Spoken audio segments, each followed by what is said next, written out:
ಯೆಹೋವನು ಮಹಾದೇವರು, ಎಲ್ಲ ದೇವರಿಗೆ ಮಹಾರಾಜ.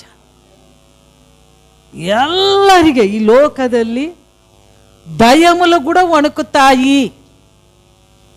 అలాంటి మహత్యము గల మహారాజుని నమ్మిన దేవుడు రాయిరప్ప కాదు, నిన్ను నన్ను సృష్టించిన సృష్టికర్త ఆయన. ఆయన ముందు అన్ని సాగిల పడతాయి. మంత్ర తంత్రాలు అసలు నిలబడు. మనము చూడండి, దేవుడు నమ్ముకున్నాం, అవునా? ఇంతకుముందు దేవుడు నమ్ముకున్న ముందు ఎలాగుంటారు? అక్కడ పోయి అది చేయించుకొని ఈ తాయితాలు చేతికిన్ని, అవునా, కాలుకిన్ని. ఇప్పుడు కాలు కట్టిస్తారు, దృష్టిలు గిట్లు అంట. మరి మెడకి ఇంత, అవునా? మరి అంతేగాక ఇంట్లో ఇంత, ఒంట్లో ఇంత, మరి భూమి తవ్వి దాంట్లో ఇంత, అవునా? నిజమే కదా? యేసు ప్రభు నమ్మినమ్మ నుండి అలా ఉందా? నేను తెలియకుండా అంతరాలు కట్టుకున్నానమ్మా అన్న వాళ్ళు మీ చేతులు ఎత్తండి. నెవర్.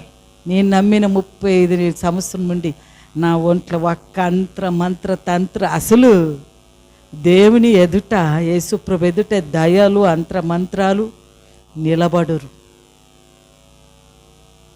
అలాంటి గొప్ప దేవుడిని నమ్మిన తర్వాత ఏమొచ్చినా ప్రార్థన ఏసునామములోనే దయ్యం వెళ్ళిపోతుంది. ఏసునామము ఆ అధికారం పొందాడు ఆయన. మృత్యు పాతాళ స్వర్గం అధికారం పొంది రక్తం కార్చిన కాబట్టి విజయవీరుడైన. కాబట్టి ఆయన ముందు మంత్ర తంత్రాలు ఎవరు ఏమేసినా అంటుకోదు. ఫస్ట్ ఆఫ్ ఆల్ నువ్వు ఎప్పుడైతే భయపడతావో పట్టుకుంటుంది. దీని అమ్మ పోయేసునామములో వెళ్ళిపోతుంది. అంత గొప్ప నామం.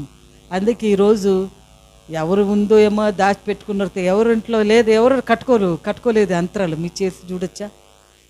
మంత్రాలు కట్టుకొని వచ్చినానమ్మా, ఇంట్లో ఉందని మీ చేతులు చూడొచ్చా? లేదు అంటే మీ చేతులు ఎత్తాలి. అది నేను అర్థమవుతున్నా. నన్ను యాద కట్టకండి ఇల్లమ్మా, నన్ను యేసు ప్రభునందే ఈరోజు గట్టిగా చప్పట్లు కొట్టుకోండి. మీకు ఆ నమ్మకం ఉందో తెలీదు, నాకు నమ్మకం ఉంది. ఎందుకంటే మీరు కట్టుకోరు. యెహోవా ఉత్తముడని రుచి చూచి తెలుసుకొని ఎడాలా నువ్వు ఎందుకు కట్టుకుంటావు? అందులో జీవం లేదు. జీవం ఎవరిలో ఉంది? దేవుని వాక్యములో ఉంది, యేసయ్యలో ఉంది. ఆ వెలుగు మనలో వచ్చిన తర్వాత మనలో ఉన్న చీకటన్నీ కాలిపోయింది, వెళ్ళిపోయింది. ఇంకా దానికి దాసులము కాము, ఇంకా వాటితో పని లేదు. దేవుడు సాతాను తలని తీసికొట్టాడు, ముండము లేని తల లేదు. వాడు ఏ ఆయుధము రూపింపబడిన ఏ ఆయుధము నీకు వర్ధిల్లదు. దేవుడే నీకు నిత్య వెలుగుగా ఉన్నాడు, అవునా? ఇంట్లో లేదు, ఇప్పుడు మనకు ఒంట్లో లేదు, భూమిలో అసలే లేదు. హల్లెలూయా. మన దేవుడే మనకు ఆధారం. ఏమైనా హల్లెలూయా.